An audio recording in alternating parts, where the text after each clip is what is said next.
বাসার একটা প্রেশার থাকে, সেই জায়গা থেকে যদি মানসিক স্বাস্থ্য নিয়ে আমাদের ইউনিভার্সিটিতে অনেক বেশি কাজ হওয়া উচিত।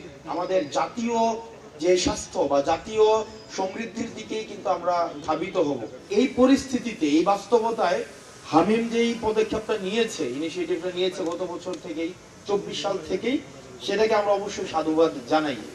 কারণ স্বাস্থ্য সেবা বিশ্ববিদ্যালয়ে খুবই শিক্ষার্থীদের জন্য অপরিহার্য একটি বিষয়। সেই জায়গায় একটি সংযোজন আমি হামিমদের কাছে প্রত্যাশা করি, সেটা হচ্ছে মানসিক স্বাস্থ্য নিয়ে আমাদের বিশ্ববিদ্যালয়ে অনেক বেশি কাজ হওয়া উচিত। আমাদের দেখা যায় বিশ্ববিদ্যালয়ের শিক্ষার্থীরা এখানের আর্থিক অবকাঠামো, রেজাল্ট বিপর্যয়, ব্যক্তিগত সম্পর্কের অবনতি, নানাবিধ কারণে, রাজনৈতিক এই যে একটা রাজনৈতিক কারণ, বিভিন্ন কারণে মানসিক নানাবিধ জটিলতার মধ্য দিয়ে যেতে হয়।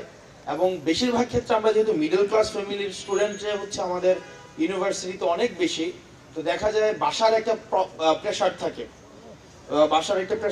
সেই জায়গা থেকে যদি মানসিক স্বাস্থ্য নিয়ে আমাদের ইউনিভার্সিটিতে অনেক বেশি কাজ হওয়া উচিত।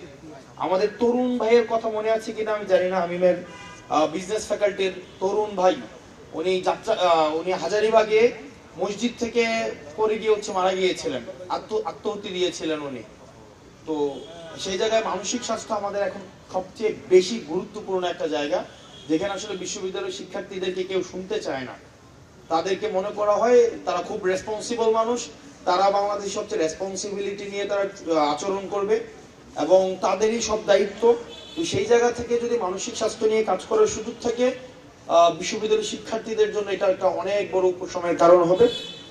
হামিম বা আমরা একই প্রজন্মের, আমাদের এই ইতিবাচক কাজগুলো অব্যাহত থাকুক এবং একই সাথে সাথে আপনাদের সমালোচনা, আপনাদের এপ্রিসিয়েশন, আপনাদের দুইটাই অব্যাহত থাকুক, যাতে করে আমরা এখন থেকেই এই জবাবদিহিতার সংস্কৃতিতে বড় হই।